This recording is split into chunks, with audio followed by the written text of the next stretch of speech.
Fellow Filipinos, our Simula pa lang, pinagtalunan na kung ano ang dapat na salitang gamitin para ilarawan ang umano'y patong sa pagpapatayo ng bagong gusali ng Makati City Hall.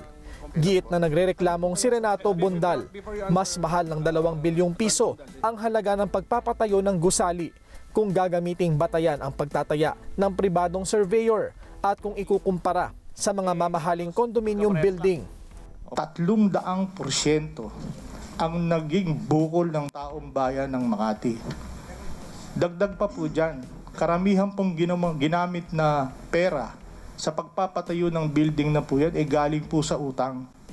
Kaya po, 2 bukol po ang inabot namin dyan sa Makati. Kumontra sa paggamit ng salitang bukol ang mga kapartido ni na Vice President Jejomar Binay at Makati Mayor Junjun Binay. Pero maging ang hindi kaalyado ng mga Binay, pumalag na rin sa mga salitang ginamit nang punahin din ni Bondal ang pagkakahati-hati sa kontrata at pagpapatupad ng proyekto. Lahat po ng kanilang mga pangunahing infrastruktura nadaan po sa mga chap-chap at mga utang sa land bank. Kaya po ngayon ng Makati, pwede niyo pong tawaging chap-chap capital of the Philippines.